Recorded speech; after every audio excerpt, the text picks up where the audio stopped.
Je rappelle que le but de l'opération militaire spéciale, c'était la libération du Donbass, qui souffrait de maltraitance du fait des agissements criminels du gouvernement kievien. Aujourd'hui, 81% du territoire du Donbass sont entre les mains des Russes. Et là, Pokrovsk est encerclé. Pokrovsk qui avait 60 000 habitants, il n'y en a plus que 1300 aujourd'hui. Ok ? C'est une ville qui est rasée. Elle est en train d'être prise par les Russes, par l'armée russe. Et c'est la dernière enclave de résistance vraiment du gouvernement kievien dans le Donbass. Après, on a Sloviansk, on a Kramatorsk, on a Chastier, ça veut dire bonheur, on a Drushkovka, ça j'ai du mal à le dire, c'est Drushkovka, voilà, avec le bon accent, la place où les amis se réunissent. Et regardez où se trouvent ces villes, ça c'est la dernière résistance, les dernières résistances dans le Donbass de l'armée kievienne. Qu'est-ce qui va se passer là? Et ça, c'est des renseignements qu'on a qui viennent de Naryshkin, le chef des renseignements extérieurs de la Russie.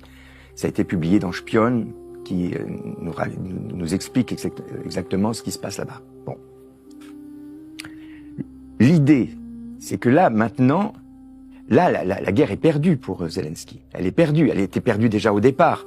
S'il avait négocié dès le départ, comme c'était possible, et comme ça aurait dû se faire sans l'intervention criminelle de la France, enfin pas de la France, du gouvernement français, du gouvernement anglais et du gouvernement allemand, il aurait évité 700 000 morts pour en arriver à quoi on arrive aujourd'hui. C'est-à-dire que la Russie va prendre Pokrovsk, va prendre Slaviansk et va prendre Kramatorsk, ou alors, il y a derrière Pokrovsk, il y a 650 kilomètres de terre sans ville, et derrière, Zaporijie, Nikolaïev et Odessa.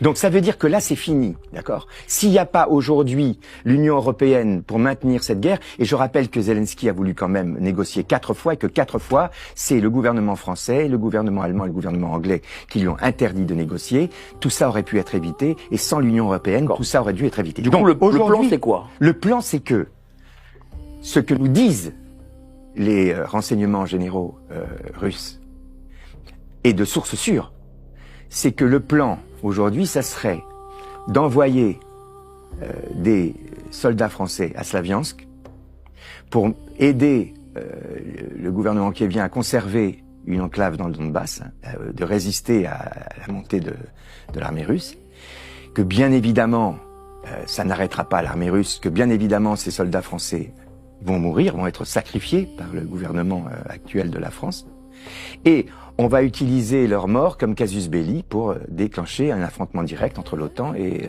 la Russie. Ça, c'est ce que nous risquons aujourd'hui. Ça, les Russes en sont persuadés? Non, ils l'écrivent.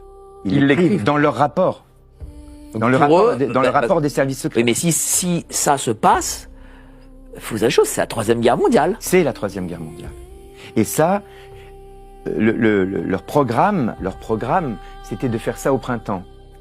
Mais le problème, c'est que la ligne de front russe, elle progresse tellement vite que là maintenant ils paniquent, ils vont être obligés d'accélérer leur agenda, et ce qu'on risque c'est que cette chose-là arrive peut-être avant Noël.